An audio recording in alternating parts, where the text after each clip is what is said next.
Hi everyone, thanks for coming today. I'm Carly and this is Sonny.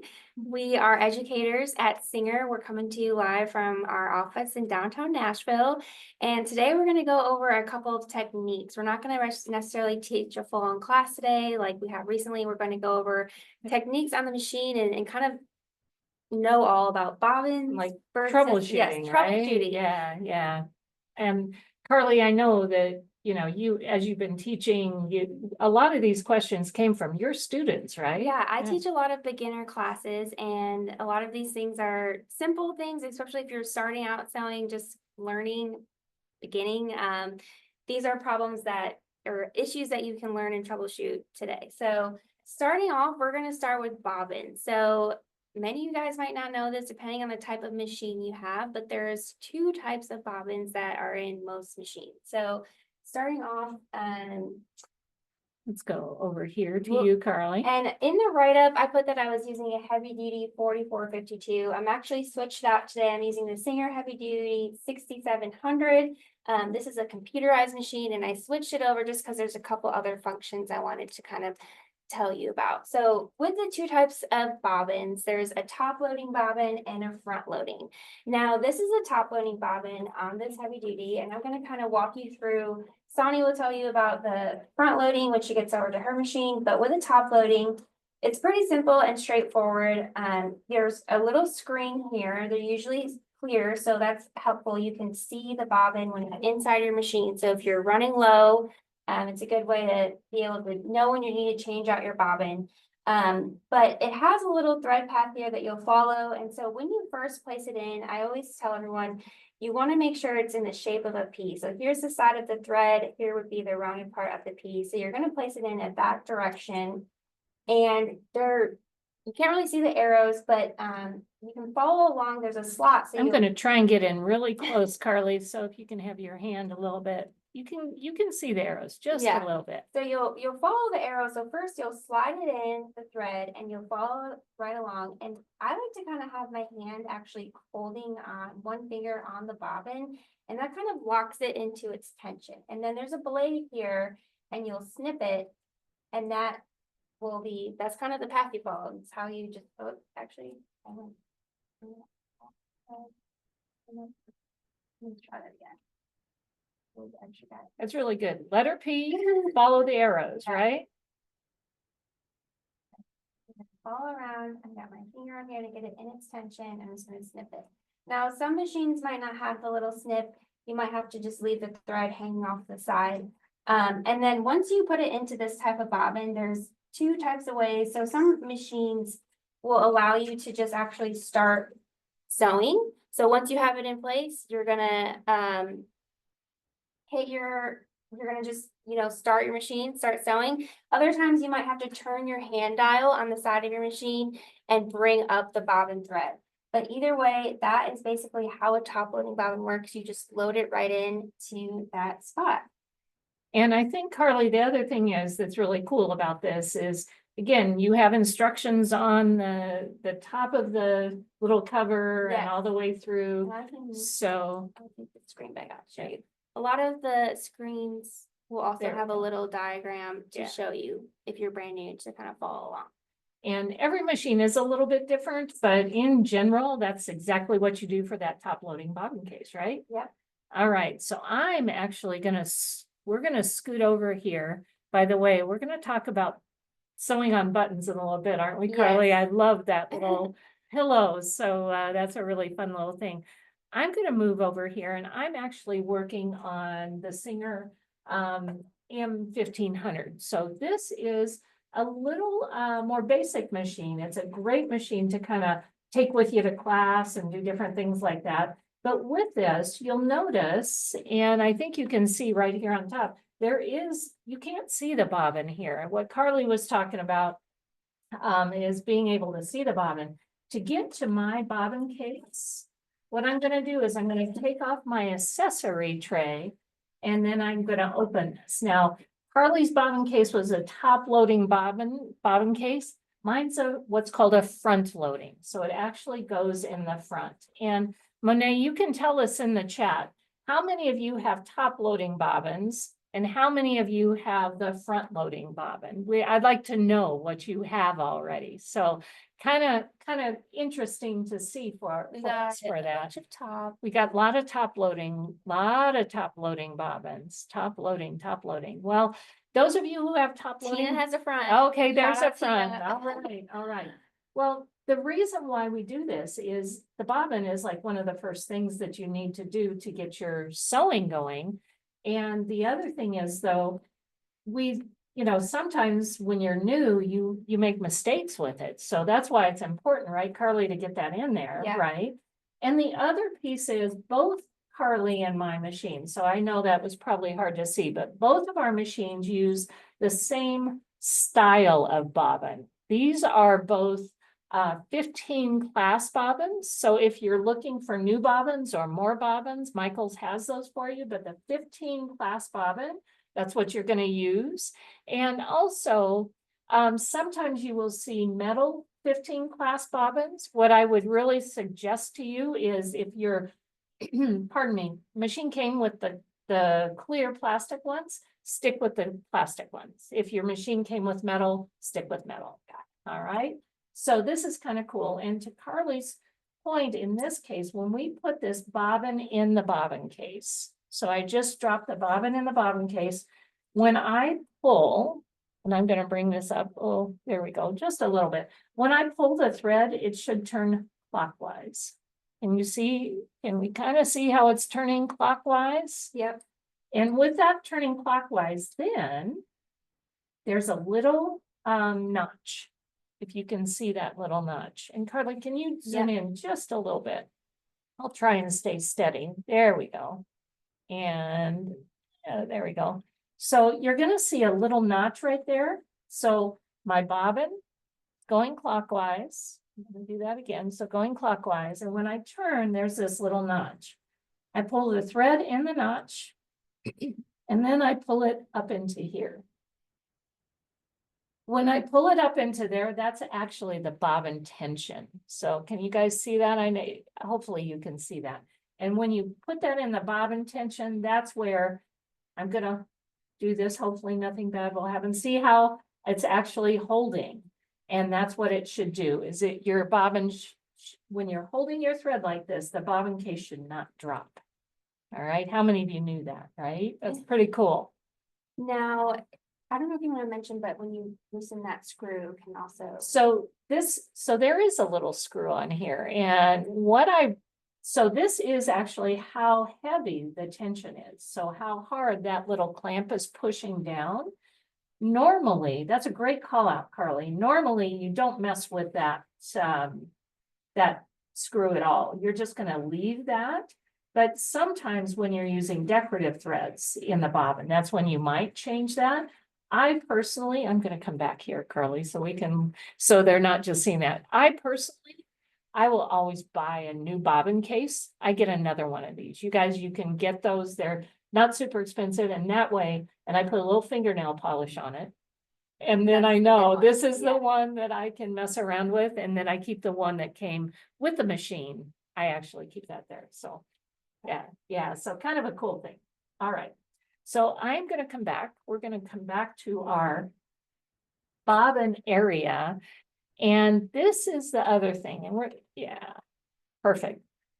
I think what I want to do is in this bobbin area, there's a little more to it than a drop in or a top loading bobbin. So, and I'll try and be quick because I know a lot of people have top loading. I know some of you had front loading, but there are times when I've been teaching that I say, go ahead and get this little lever, and people actually push on these black levers. These black levers, that actually keeps the whole bobbin case area, or excuse me, the whole bobbin area in place. And is there anyone that has ever done that and it just falls right I down? have personally. And the first time I dealt with a front loading bobbin, I did that and it scared me. I was like, oh no, how do I get this back into place? I just ruined the machine. I agree. So really, I think you can see. I'm going to turn this, guys. You all see that. You didn't know you were going to get a Fix Your Machine 101 either today, but see that little half moon. I call this little piece a little half moon. When you see that, you want to use, this is the actual, what is actually called the hook. And it's very sharp, so be careful. It's very sharp. That little piece is very sharp. What I like to do is I like to put this in, and I know my hand is in the way. It's hard to do this without the hand being in the way.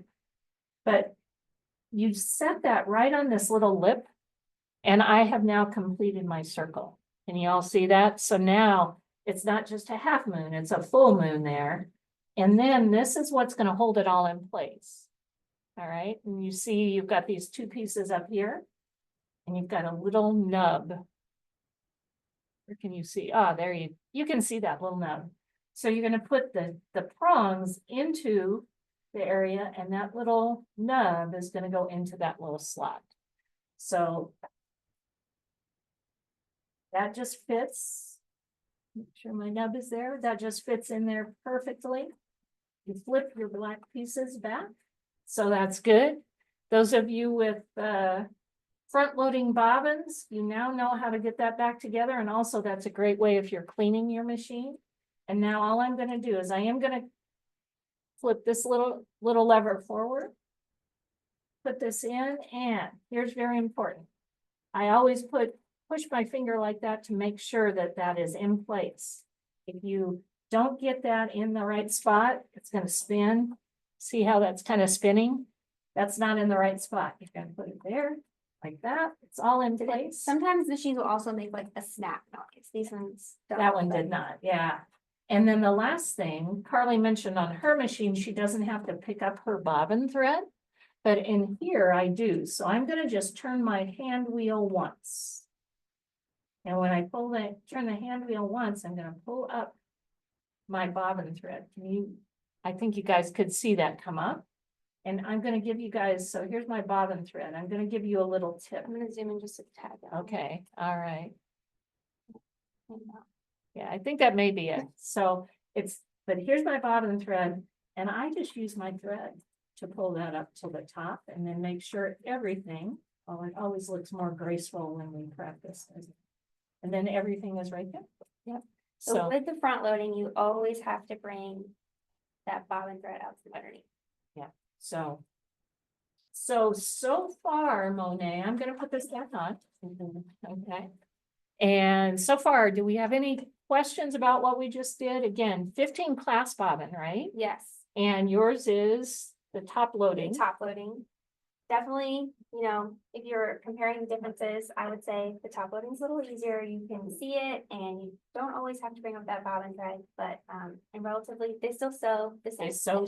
And they sew great, right? Yeah. Because we love our Singer machines, and it's just having knowledge. I think that's the big thing. So, any questions? Someone did ask, they said that over time, the plate becomes hard to slide. Do you have any, On your tips? plate, I think on This- Carly's plate, right? The screen here, this plate. Little cover. I think that must be it. Yeah, sometimes maybe their button, it's a little jammed, or with typical wear, it might have got lodged over. But I would say the main thing is just making sure this button is always easily able to be pushed over, and if not, you might have to wedge something in there to assist with that. But And I think the other thing, I'm gonna move this back, Carly, so just so they can see back in here a little bit. But just making sure the button, but also making sure it's clean in there. yeah, I think sometimes that's a when big it thing. gets we're going to talk about bird's nests next. The bird's nest could get jammed in there, and that could also affect, the slightest thing could get in the way of these little, where it kind of snaps into place. So Yeah, I think that's a big thing, is making sure that there's nothing in the way when it snaps down, if it's easy to get on and off. And also, you might end up just taking a brush and getting a lot. If you haven't cleaned your machine in a while, that might help to loosen that up a little bit. and then Does the there's Singer no, Heavy Duty have this little diagram for guiding the thread? It does. So there is a little diagram. So it depends on the heavy duty, I must say, right? So it does depend on the heavy duty machine. I don't know which heavy duty you have, but and you know, again, the covers, different types of covers, if yours is metal. Again, you might end up just having to clean a little bit, but the 4452, I do believe that has the same little diagram as that, so. Not the older ones, I'm pretty sure all the newer models. Yeah, do, so, yep. All right, anything else, Monet? As you mentioned cleaning, so someone asked, do the machines need oil? They do, and what I would really suggest for oiling is normally there is a place in the bobbin area and also maybe a place on the side. But guys, that I would really highly recommend that you go to your manual for that. And Singer does have all their machine manuals. Most of them are online, so I would just go look at that because you don't want to put oil in the wrong place, right? No. And then, but you also want to like run some test fabric Yeah. after the fact. So, All right, well, if there's no other questions about bobbins, we're gonna kind of, you know, hand in hand with the bobbin and putting it in the right way comes along bird's nest. And me and Sonny were actually laughing yesterday because I feel like bird's nests, they happen, especially in my beginner classes, people make them all the time and they're like, why is this happening?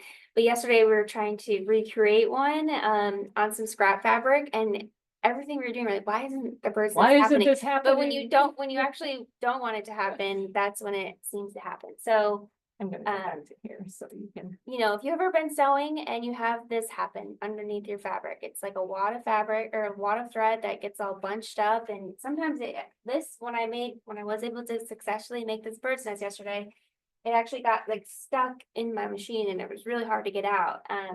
And this can happen several ways, and we're gonna kind of discuss that. So, And Carly, I do want full disclosure. This was not a Singer machine that you did this with, right? no, it It was an old like machine, a really yeah, old machine yeah. I had, but it can happen. It I can mean, happen to the any slightest machine, thing. So but we're gonna yeah. kind of cover Yeah. the reasons why this might happen, because you might think Yeah. you're sewing wrong, but you might just have the slightest setting, or you know, your needle might be threaded in a weird way and it could cause this to happen. So with the I'm gonna zoom out a little bit here. There we go. So the main thing to prevent a bird's nest, and if you have this happen, I always say the first thing you want to do is make sure you rethread your needle properly. Double check your thread path here. So when you start sewing, you always want to make sure, one, that your thread uptake lever is in the up position. Now when you go through the thread path here, you know, 1, 2, I would double check. Sometimes you might miss this hook back here. You might miss the uptake lever. You might, you know, somewhere along the way, something might get lost. And that is usually the number one thing when you start sewing. That's usually why a bird's nest happens. So I always say just stop, rethread it, and double check and make sure you got all of those spots. And Carly, one of the other things is it's important to thread with the presser foot up, right? Yes. So if you'll notice here, so right now my presser foot is up. And when I pull the Here, thread, let me zoom in on that so we can see that a little bit better. I don't want to make you guys woozy, but this is important to see. so right now my presser foot is up, and you'll notice I'm able to kind of pull the thread, like make it It's longer. easy. Yeah, It's easier, but when the Yeah. presser foot is down and I try and pull it, well, that's not, let me pull it up there. So you see here, I can, you know, pull it easily, put it down, and it kind of stops. It doesn't really go anywhere. So if you're threading your needle and you have your presser foot down, it's going to be hard to pull it through and get it in the right tension, because it's kind of being, I guess you could say, like there's breaks that are Yeah. kind of pulled on. And the tension that's right there, that's what's helping. Yeah. It's all in there, So right? when you put this down, that tightens the tension, and when it's up, it loosens it, and that allows you to easily thread it through those paths. So I would recommend always having this up while you're threading your machine. And Carly, you already mentioned a little bit about the take-up lever, right? Yes. So with the take-up lever, that should be in the highest position. So how do you can turn your hand wheel, right? Yeah, so if say you're about to start and you notice it's halfway or down, you can just use your hand wheel on the side and raise it up, get it in the position you want it. And then another thing that I always like to do is pull my thread in the back and kind of hold it when I get started. So I'm gonna kind of show you, I have a little sample fabric here. I'm gonna slide it under my presser foot. I'm gonna put my presser foot down, and when I first start sewing, I'm gonna just kind of hold this thread off to the back. And then that's an easier way to get started and get it in that tension in the proper channels. You see no bird's nest. Yeah. And so holding the thread at the beginning, you're not pulling, right? You're just kind of holding it, so. Holding it, getting it to place. And what I find when what I find when I get started and I forget to hold it, that's when I don't have the take-up lever at the top. And what happens is that pulls your thread right out of the needle. How many of you have done that? I know I've done it many times. Yeah. So I think that's really So cool. and with that, you also, like I said, making sure your press foot's up, elongate the thread in the back and have a little extra, so that way it's not super short right there and you don't lose that thread. That's very cool. And we keep looking at our notes Yeah. because we want to make sure we're not forgetting anything. So pull out enough thread, the take-up lever at its highest position, and something, again, really important. Make sure you thread with the presser foot up and sew with the presser foot down. Yep. So in my beginner classes, a lot of times this happens, especially for kids, they're learning. You forget to put your presser foot on. I actually call it the seat belt. So I always tell everyone, if you don't put your seat belt on, you will get in an accident. That's a bird's nest. So some machines will alert you if you forget to put your presser foot down, some don't.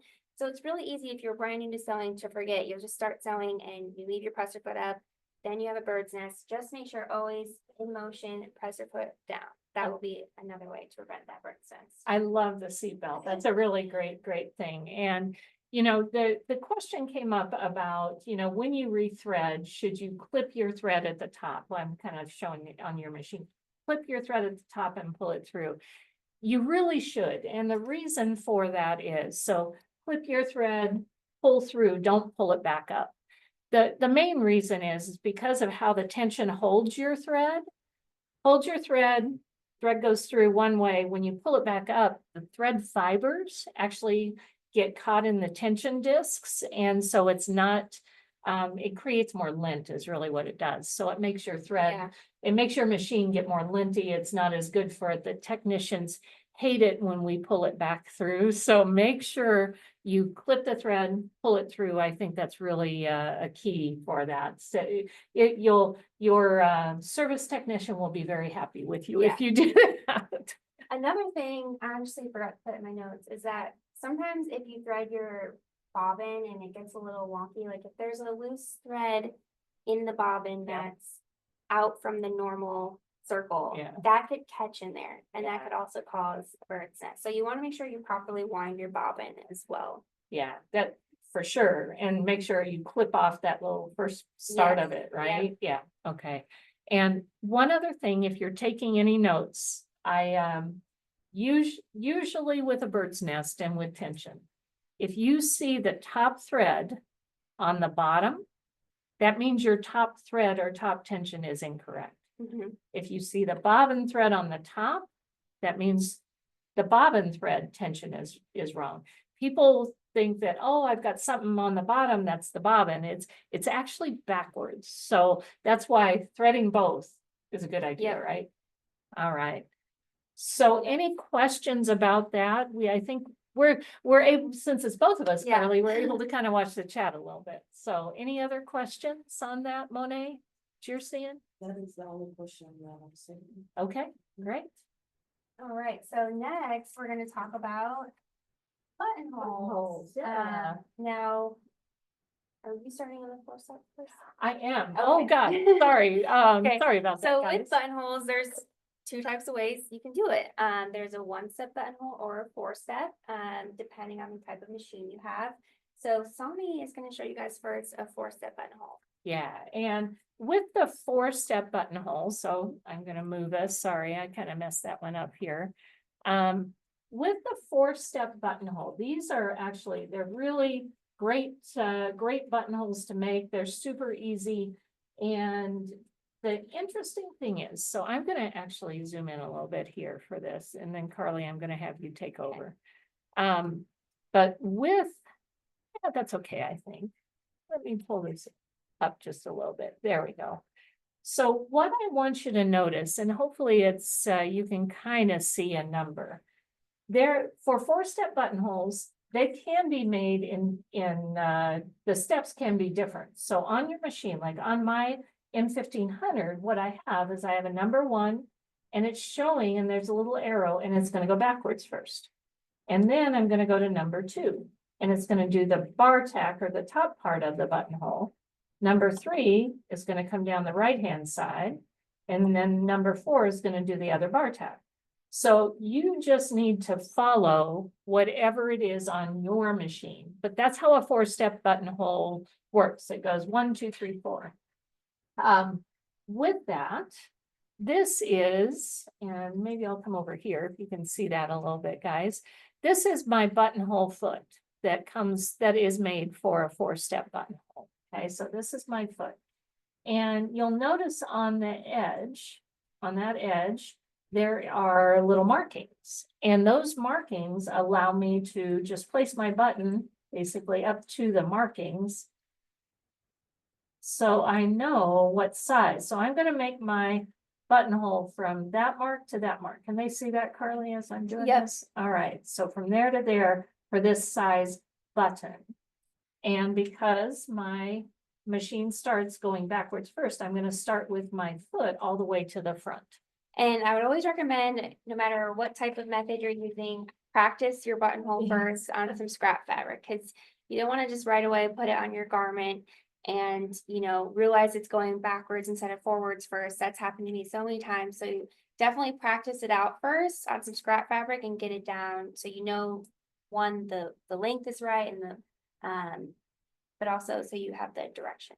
Yeah, and I'm just gonna zoom out just a little bit. Hopefully we'll focus. So again, here's my buttonhole foot. And these actually, for this particular Singer machine, what I'm doing is it has a little ankle that's going to allow me, so hopefully you can kind of see that, and it's going to allow me just to put the little bar on top of the ankle. So I've got the bar on the ankle, and then I'm just going to push it in, and that's how easy it is to snap on that foot. So it's actually pretty great. One other thing that I do want to talk about, or just let you guys know, when you're doing buttonholes are the last thing, right? So it's like really important in a garment. With my buttonhole, I do like to take my top thread through that big old hole, and there we go. And then I almost did what I told you not to do, is I'm going to start at the front. And remember, with my 4-step buttonhole, I am going to go backwards, bar tack, forwards, bar tack. Okay, just tells me right on the machine. It's all set. It's so helpful those arrows are there. It is great. It is great. So let's go ahead. So I almost forgot. There's my mark that I want. So I've got that mark right there. I'm going to go to number 2. And I usually bar tack like 3 or 4 times, so it doesn't have to be a whole lot. One other thing, Carly, I don't know if they can see. See the switching. Well, what I want them to see is yeah, you're right, when I do that, but I also want to see, do you see how the needle's moving when I do this? Can you all see that? The reason why I draw your attention to that is you do not, think about if your needle's down and you make that switch, you're going to bend your needle. So you want to make sure that when you're switching stitches that your needle is in the up position. All right, so it's super important for that. And now let's come down the other side.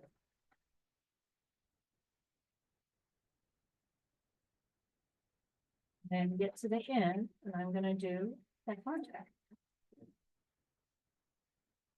Just a few times. Yeah. And I pull this out again. I almost did the do as I say, not as I do. Up here, if you just zoom out a little bit, Carly. There we go. The take up lever now is in the highest position, and that allows me to get my buttonhole out really easy. Otherwise, it can be tricky. And Carly's going to talk about cutting the buttonhole and different things like that. But what I really wanted you to see, it's kind of hard to see, but really nice buttonholes, super easy to work with. And I did put that stabilizer. I did remember my stabilizer behind that. So, Stabilizer is really important. yeah. All right. So now, Carly, you're going to do the next buttonhole. Yeah, so I'm gonna do 4-step buttonhole and, Yours is the one step, right? or yeah, sorry. That's okay. 1-step. Yeah. And so this is what a 1-step buttonhole foot looks like. You'll notice it has in the back, the buttons on here. Now you don't necessarily have to actually put the button on there. You can adjust it to the size you need. But the cool thing about this is when you put in this button, and I'm gonna lock it into place. I always forget which way, up or down. There you go. Lock it into place, and now that will tell the machine when we get it in there, this is how big we want our buttonhole to be because this is the button I'm going to use. And this is where you're going to lock it into the ankle. So I'm going to remove my other foot.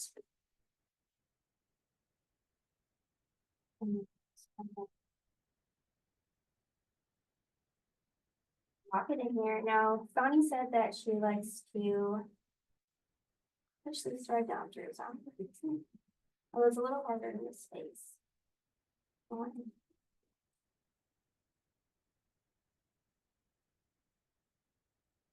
I just don't like my thread Yeah. tail getting run over, so that's why I do it, Carly, but I might not. Yeah. So this buttonhole isn't as big as the space, but I think you can, like, oh yeah. maybe, Well, well, it's still got the So little then space. what you're gonna do is if you're using a 1-step buttonhole, your machine has a 1-step button. I'll go into the stitch settings in a minute, but it will have this little lever back here. And you see here, I don't know if you can see it. You can see there's a picture of a buttonhole. So this little lever is specifically for your buttonhole.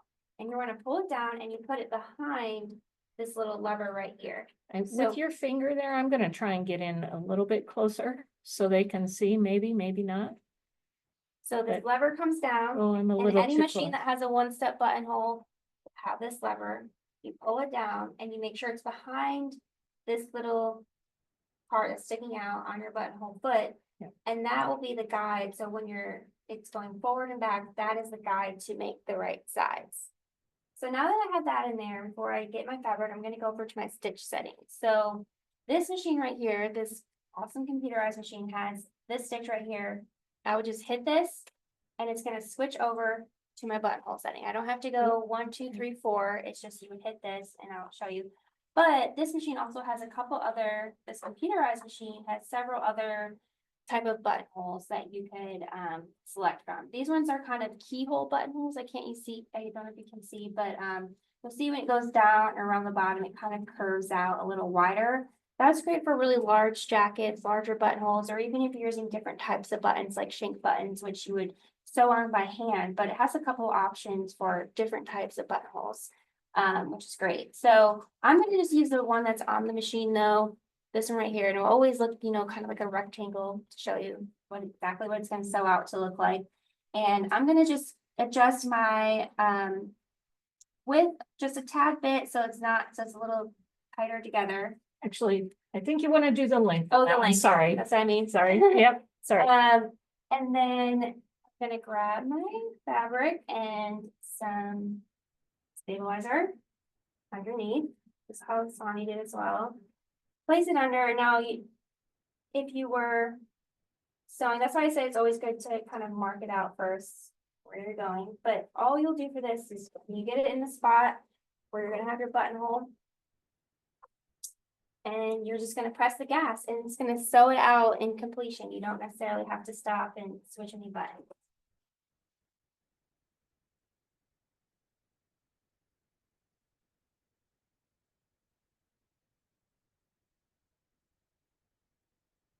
You can see that little lever that pushes it back.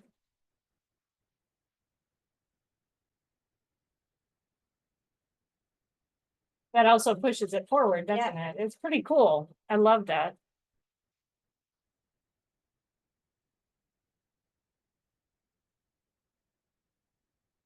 And also, Carly, one of the neat things about that particular buttonhole is it is going to stop, right? It's stopping on its own, but also both sides of the buttonhole were made in the same direction, Yeah. which also makes the buttonhole look nicer.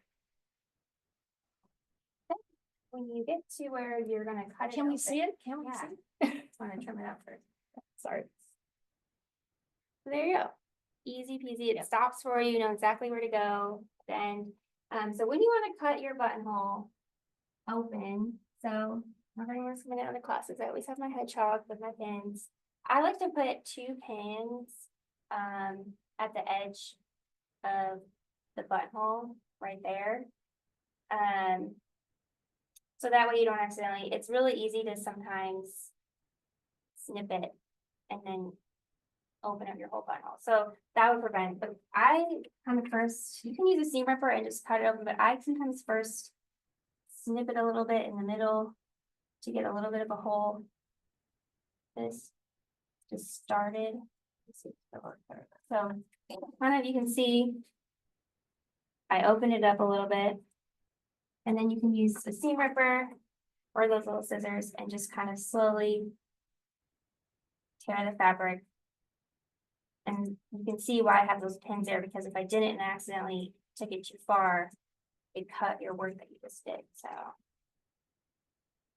So Carly, while you're cutting that, someone asked a little bit about, for the one-step buttonhole, how do you know? Do you start at the top? Do you start at the bottom? Where do you start for it? That's a good question. I think, did it go, I can't even remember what this one went. It forward. started at the front and went backwards. Yeah. I think it depends a little bit on your machine, but this one will start at the front, work its way back.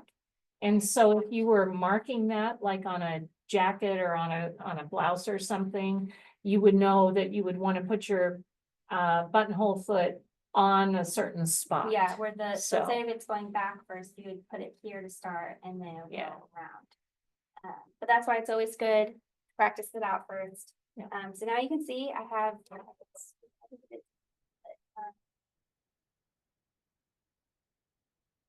How you open it up and then, write things and. There you go. Buttonhole. Yay, all right. So one other thing with buttonholes, and so you can come back here. So one other thing with buttonholes, if you think about it, there are buttonholes, both of our buttonholes, I didn't open mine, but like for years, there is a little bit of give in the buttonhole itself, Yeah. right? And so sometimes on fabrics, what I want to show you is what's called a corded buttonhole, all right, a corded buttonhole. And when you're using like this as a knit, a stretch, like for a sweatshirt, or we talked about doing this on like wool jackets, Yeah. things that might have a little bit of give in the buttonhole. Corded buttonholes are great. And so I'm going to show you back on my machine how a corded buttonhole works. And a corded buttonhole, everyone, is really, it can be used on almost any machine. So it works very well. But as the name implies, you're going to use a cord. And I chose a different color cord just so you could see it. But when I say cord, it would be almost like a 30 weight thread, or excuse me, not 30, a 12 weight thread or gimping cord. This happens to be a decorative cord, but I wanted you to be able to see it. It's not super big, but it's definitely bigger than a lot of just regular thread. Now I'm going to slip off my foot for a minute, and it's a little hard to see. So what I'm going to do, maybe there, that'll work. Can you see how there's a little nub, I call it, but a little nub behind the back? You know what? I'm going to do this. This will help. There we go. So like you can see how there's a little piece behind the back of the buttonhole foot, and there's a couple little pieces in the front of the buttonhole foot. How many of you have seen this and gone, what in the world? Why do we have these little pieces on the foot?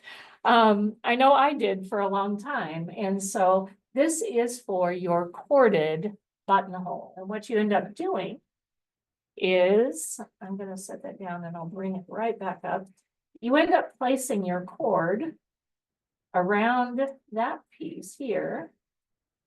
And then you pull it down the front and you place your cord through there.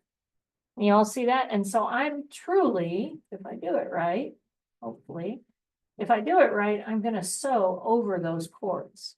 And that way it stabilizes it and it helps hold the stitches so it doesn't stretch. And that's why it's great for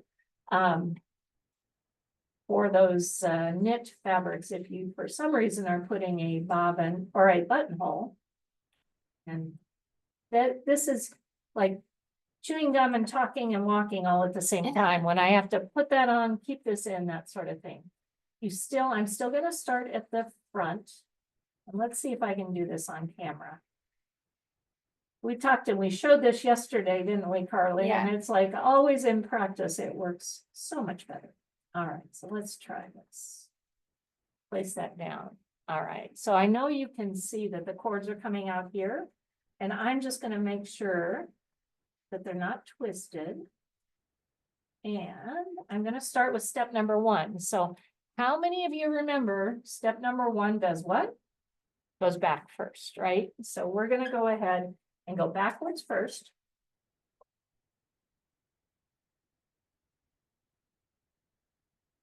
There we go. This time I forgot to put my thread underneath, so I've got it trailing with me. I'm making my buttonhole a little bit bigger this time so you can see it. We're gonna do our bar tack. And then we're gonna come down the other side. I wanted to try and zoom in so I can see how Okay. it's sewing on my cord. All right, so there we go. Oh, that's great. So I'm actually sewing right over the cord.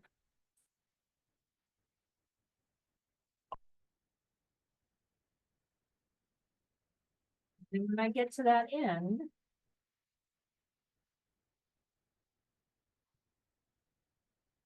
a couple little things like that. Make sure my take-up lever's all the way. All right. Now.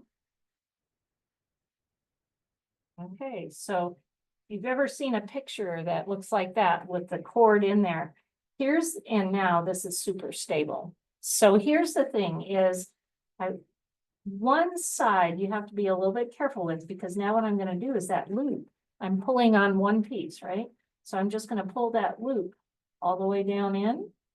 So you don't even see the cord anymore. So I pull that all the way down in, and then you just clip that off. I pulled it a little bit far. See how I got a little pucker up there at the top, and then when you even it out, then you have this great buttonhole. That looks great. So if you've never done a corded buttonhole and you really want to like level up what you're doing, this is a great way to make your buttonholes.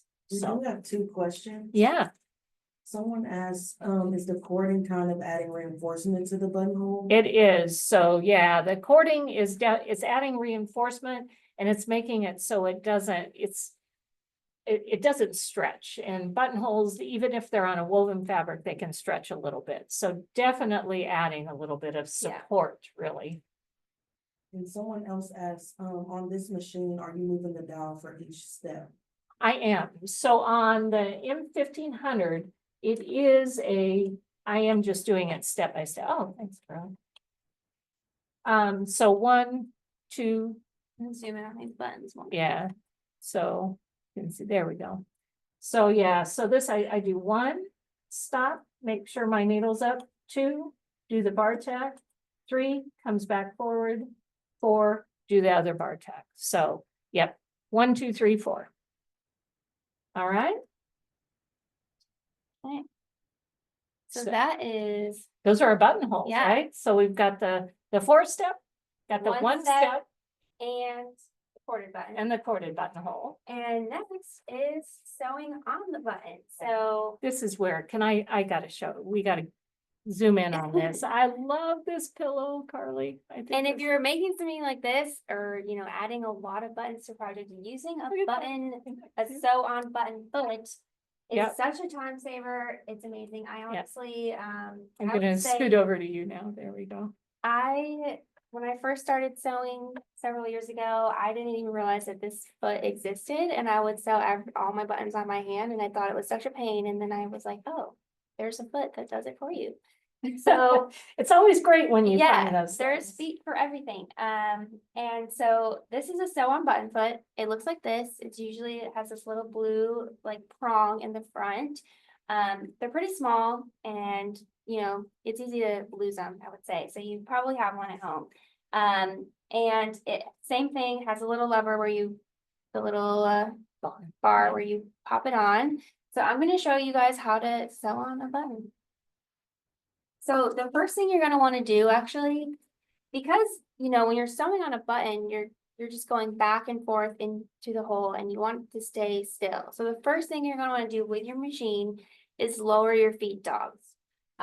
So I'm gonna show you now, some machines like Sonny's, she doesn't actually have a lever to lower the feed dogs, but most machines, if it doesn't have a lever to lower the feed dogs, it should come with a plastic plate that goes right over your stitch plate and it will cover the feed dogs and it raises up a little bit so that way it won't move your fabric. So on my machine, I'm gonna remove the accessory tray.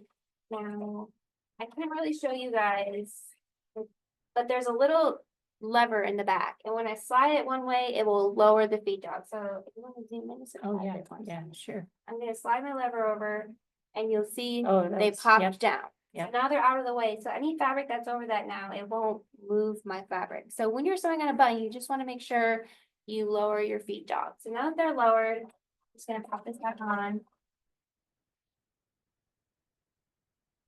And then I'm gonna put on my sew on button foot.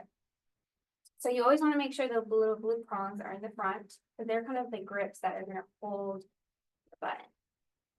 So now pop that into place.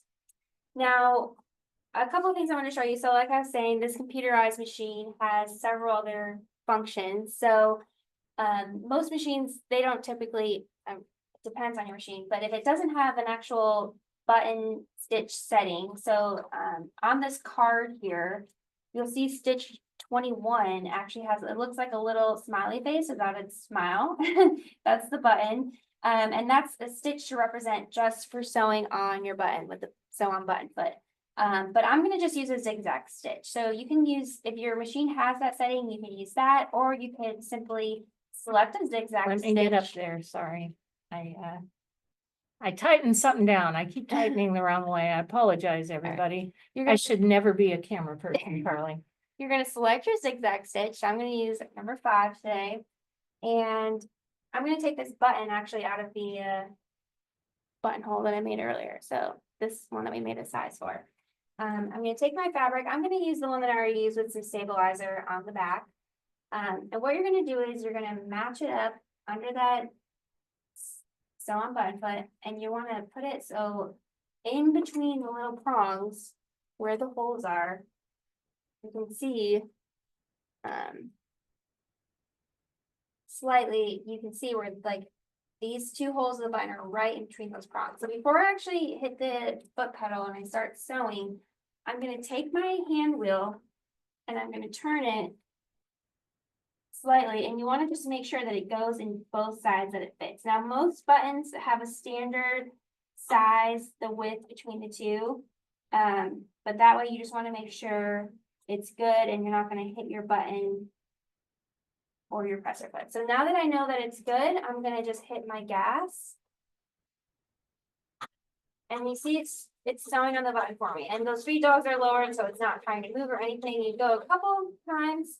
I like my button to be extra secure. I'm gonna go a little extra. Then I'm gonna raise my presser foot, pull it on out, snip it. And then you just, because it went back and forth, it's pretty locked in place. I'm just gonna trim those. And now I have my button sewn on. That was super easy. Yeah.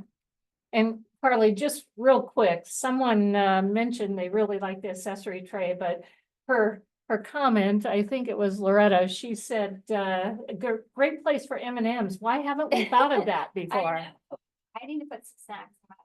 Yep. in the accessory tray. Yeah, and Val, I'm gonna come back to your question about the cording, so thank you for reminding me on that. And one other thing, so I can show you also, so say your button has more than 2 holes, say it has 4 holes like this. You can tell they're the same distance apart, one's just a little more forward. So same thing, what you're gonna do is, I'm gonna do this one right here. We're gonna, first match it up to the 2 back holes, just like you did when it had 2 holes. And test it out. Initially, make sure it, If you can, here, I can turn this for you, make sure I'm not gonna hit anything. oh, so see, I need to adjust, so this happens, Cause I, the needle's touching that hole a little bit, so I just adjust the button under the foot to make sure, so there, now we're in a good spot to go both ways, so then I'm gonna press my foot pedal and just have it sew it on.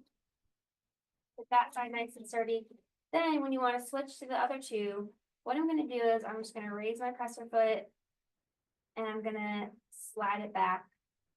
So now I'm gonna be going in electricals. Now you have a little piece of thread that is connecting between the 2 holes in the middle, but that's okay. So then now that one's in place, so I'm gonna just get this one secure. And then. And now we've sewn in a button with 4 holes. So that's how you sew on a button with a sew-on button foot. I think it is a game changer, Carly. I really think is. it really is, so that's really I cool. actually have several jackets that I made when I first started learning to sew, and I just was like, I gave up and I didn't sew on the buttons, and those jackets are still in the closet. I'm like, you know what, now I need to go back and get those jackets out. Yep. 'Cause it's easier than I thought. Yep, yeah, that none of us like the hand sewing No. things, so. So actually, Val, what's the best type of stabilizer you feel? Standard tearaway stabilizer, depending on the type of fabric you're using, you might want to use a thicker stabilizer, but this is just a standard tearaway stabilizer. That's what I use too. I think it works quite well for most fabrics, and it's gonna just come off right, so kind of cool. Val actually made a comment, and so I want to bring this up close again here, so come back to here. And Val, you are exactly right. She said, what about the two ends to your corded buttonhole? Won't that just pull out? And I just completely forgot. Sometimes we forget these things, right? So, is anyone else having a problem with Hearing us? hearing us? Your It volume, went down a little bit. For Oh. some reason. okay. Huh. Wonder why. Well, we didn't mean to change It's better. anything. There we go. Are we? Okay, so hopefully we're back a little bit. But to Val, your comment was exactly right in that, there we go. So you do want to tie the ends of your cord. And I didn't do a great job, but you want to tie it super tight, so then when you snip it, it'll be up inside the bar tack. So thank you for that. All right, so thanks for that. I forgot about that, Val. So, all Can right. you say the part again about the stabilizer you guys use? Cause the volume that went down on the part. Okay. Yeah, we just use a standard tearaway stabilizer. So you'll see here, I'll show you. This was the back of your shirt and you sew it on your buttonhole, you'll just tear it away like that. And you don't, doesn't show and the buttonhole is still intact. So you just use a standard tearaway stabilizer. And yeah, makes it easy. So Carly, we have about 5 minutes left. Oh, yeah. It's always, so we just want to talk a minute about top stitching, because that also you said was one of your, the questions that you get a lot, right? Yeah. And how to keep it straight. Yeah, so, depending on the top stitch you're going to use, so we're gonna put those right here. So, fun fact, I recently learned this myself. So the smaller the thread number, the thicker the thread actually, it's kind of opposite. So this is a 12 weight, and you can tell here, the difference. And then this is I can't remember what this That's one- a 30 a weight. 30 weight. Yeah. So you can tell the difference so depending on the type of top stitch, if you want to show a lot more, you might want to use a thicker type of thread. I'm not gonna fully put in the thick one today, but just for reference, you might want to use a top stitch needle. So if you're using one of those really thick threads. And they're the same when it comes to the size, the number, but a top stitch needle will be noted because it has a wider eye in the needle, so that way you can use those thicker threads. And you'll notice a lot of denim might have that thicker thread. Heavier look, yeah. So let me just put my feed dogs back up and.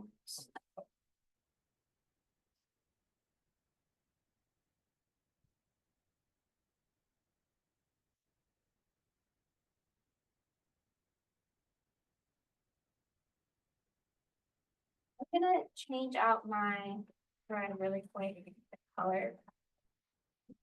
And I just did what Sonny said we shouldn't do, where I pulled the thread all the way out. Yeah. The technicians It's not are going to hate you, Carly. While you guys are doing that, someone said top stitch needle for thicker thread, correct? Yes, Yes. yeah. Top stitch needle, thicker thread. It has a larger eye, and so because it has a little bit larger eye, it's hard to see that. But that allows the heavier thread to go through. So again, the top stitch needle is pretty imperative if you use those 12 weights and much larger threads. So when you're doing a top stitch, a good way to, see your lines and try and stay in the place you're going, is moving your needle position. So say, with denim, you have these two, a lot of times it's how denim is with the two lines. So you can move your needle position to get in the right spot you want for your top stitching. So I'm going to start actually on my left, and some machines, you might have to adjust your width. I always switch the width or length. You won't have to adjust your width of your to change your needle position. So you see here I can zoom in. right now it's in the middle. If I wanted it to go all the way to the right, I would adjust the width. You can see it moves over. This little photo here just displays where the needle is shown. Or you might have buttons like this. It shows the needle position all the way on the left. That will just jump it all the way there. So I'm actually going to start with it all the way to the left, and then I'm going to do the right.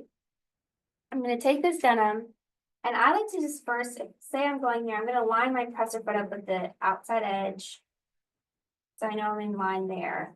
And because now I'm in the left position, I'm going to sew that top stitch all the way.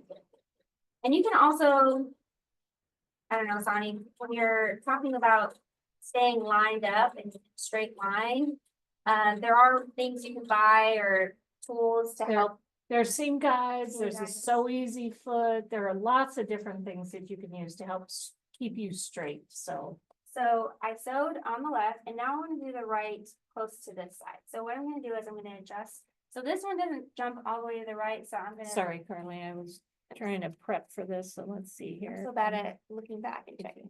So I'm gonna adjust it back to the middle and then adjust my width again, so it goes all the way to the right. Then I'm gonna put it back in the same spot that I was, and now I'm gonna sew and have it lined up with that left side. And Someone caught you pulling the thread back through, I Carly.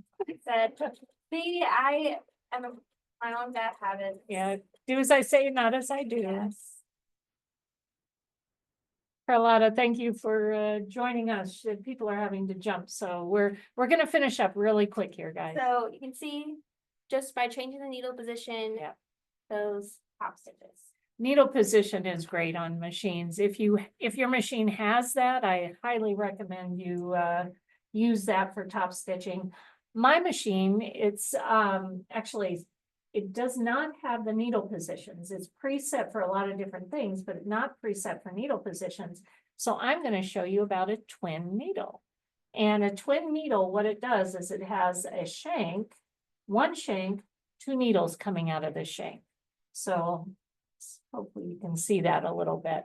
And with a twin needle, one of the other things is this, there is the size, like Carly said, on a top stitch needle, size 80, size 90, those normal sizes, but there's also another number on the twin needle, and that's the distance between the two needles. So this is a 4 millimeter distance.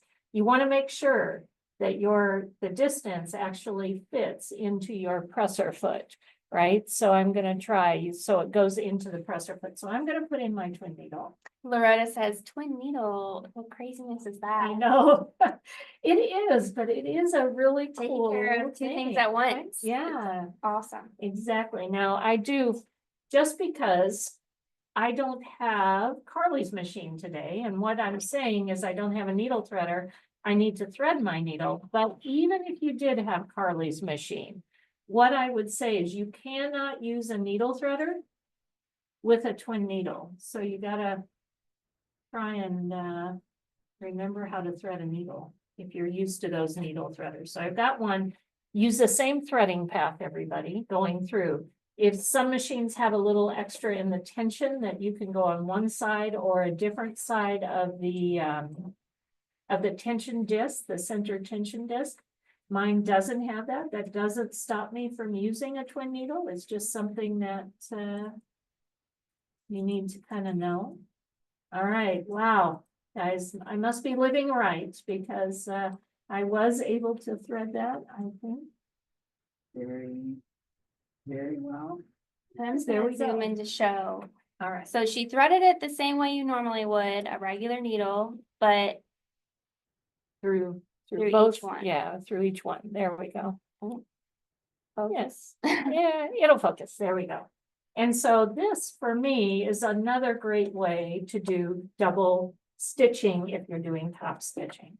And truly, I'm just making sure that my needle will fit. When you are top stitching, a little bit longer stitch length is usually used. So I've got my stitch length set at the high. I'm going to go back to medium so you can kind of see a difference.